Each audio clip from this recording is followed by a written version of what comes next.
Bapak Ibu yang terkasih, marilah kita berdoa. Doa yang diajarkan oleh Tuhan Yesus sendiri. Dalam nama Bapa dan Putra dan Roh Kudus. Amin. Bapa kami yang ada di surga, dimuliakanlah namamu, datanglah kerajaan-Mu, dan jadilah kehendak-Mu di atas bumi seperti di dalam surga. Berilah kami rejeki pada hari ini, dan ampunilah kesalahan kami, seperti kami pun mengampuni yang bersalah kepada kami. Dan janganlah masukkan kami ke dalam pencobaan, tetapi bebaskanlah kami dari yang jahat. Ya Roh Kudus, hadirlah saat ini untuk memimpin dan membimbing kami dalam membaca firman Tuhan Yesus dan merenungkannya, sehingga kami dapat mengerti maknanya dan dapat kami laksanakan dalam hidup kami sehari-hari di tengah masyarakat kami. Pembacaan Injil Markus bab 6 ayat 14 sampai dengan ayat 29. Keberanian dalam iman. Pada waktu itu Raja Herodes mendengar tentang Yesus, sebab namanya memang sudah terkenal, dan orang mengatakan, Yohanes Pembaptis sudah bangkit dari antara orang mati, dan itulah sebabnya kuasa-kuasa itu bekerja di dalam dia. Yang lain mengatakan, dia itu Elia. Yang lain lagi mengatakan, dia itu seorang nabi sama seperti nabi-nabi yang dahulu. Waktu Herodes mendengar hal itu, ia berkata, bukan, dia itu Yohanes yang sudah kupenggal kepalanya, dan kini bangkit lagi. Memang Herodeslah yang menyuruh orang menangkap Yohanes dan membelenggunya di penjara, berhubung dengan peristiwa Herodias, istri Filipus saudaranya. Karena Herodes telah mengambilnya sebagai istri. Karena Yohanes pernah menegur Herodes, tidak halal engkau mengambil istri saudaramu. Karena kata-kata itu Herodias menaruh dendam pada Yohanes dan bermaksud untuk membunuh dia, tetapi tidak dapat, sebab Herodes segan akan Yohanes, karena ia tahu bahwa Yohanes adalah orang yang benar dan suci, jadi ia melindunginya. Tetapi setiap kali mendengar Yohanes, hati Herodes selalu terombang-ambing, namun ia merasa senang juga mendengarkan dia. Akhirnya tiba juga kesempatan yang baik bagi Herodias. Ketika Herodes pada hari ulang tahunnya mengadakan perjamuan untuk pembesar, para perwira dan orang-orang terkemuka di Galilea. Pada waktu itu putri Herodias tampil lalu menari, dan ia menyukakan hati Herodes dan tamu-tamunya. Maka raja berkata kepada gadis itu, minta daripadaku apa saja yang kau ingini, maka akan kuberikan kepadamu. Lalu Herodes bersumpah kepadanya, apa saja yang kau minta akan kuberikan kepadamu, sekalipun itu setengah dari kerajaanku. Anak itu pergi dan menanyakan ibunya, apa yang harus kuminta? Jawab ibunya, kepala Yohanes Pembaptis. Maka cepat-cepat ia pergi kepada raja dan meminta, aku mau supaya sekarang juga engkau berikan kepadaku kepala Yohanes Pembaptis di sebuah talam.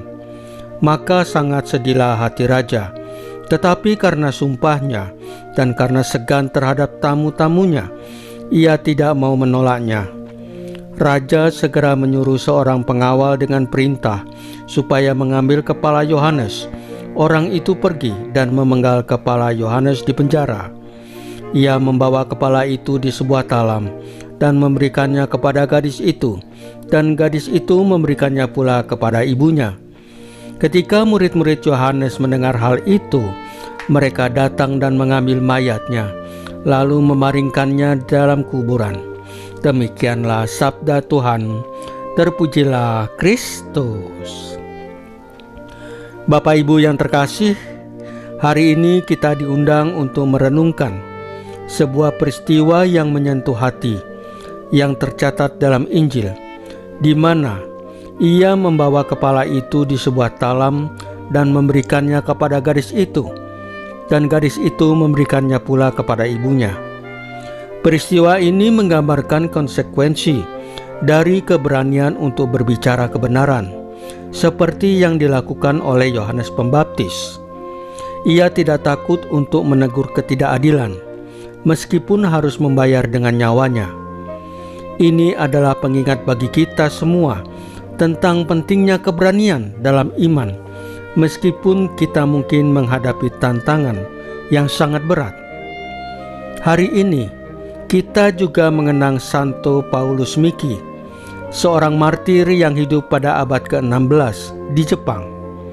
Paulus Miki adalah seorang imam yang dengan penuh semangat menyebarkan Injil di tengah masyarakat yang teraniaya dan menghadapi penganiayaan. Ketika ia ditangkap, ia tidak mundur atau menyembunyikan imannya.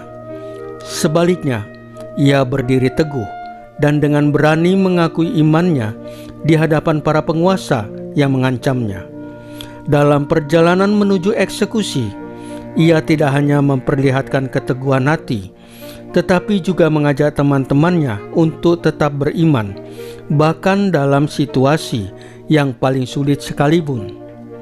Teladan yang diberikan oleh Santo Paulus Miki sangat relevan bagi kita saat ini.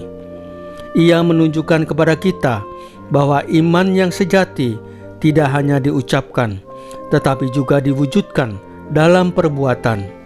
Ketika kita menghadapi kesulitan dalam hidup kita diingatkan untuk tetap teguh dalam iman kita, untuk tidak takut menyampaikan kebenaran, dan untuk bersaksi tentang kasih Kristus, meskipun itu mungkin membawa konsekuensi yang sulit. Bapak Ibu yang terkasih, marilah kita berdoa. Ya Tuhan Yesus, kami bersyukur atas teladan Yohanes Pembaptis dan Santo Paulus Miki. Berikanlah kami kekuatan untuk hidup dalam kebenaran dan untuk tidak takut menghadapi tantangan demi iman kami. Semoga kami selalu setia kepadamu dan menjadi saksi kasih-Mu di dunia ini. Salam Maria, penuh rahmat, Tuhan sertamu. Terpujilah engkau di antara wanita, dan terpujilah buah tubuhmu Yesus. Santa Maria Bunda Allah, doakanlah kami yang berdosa ini, sekarang dan waktu kami mati. Ya Tuhan Yesus, tambahkanlah iman kami hanya kepadamu saja, karena hanya Engkaulah Tuhan dan Juru Selamat kami satu-satunya, tidak ada yang lain. Dalam nama Bapa dan Putra dan Roh Kudus. Amin. Bapak Ibu yang terkasih, bacaan firman dan renungan hari ini sudah selesai. Tuhan Yesus memberkati kita semua.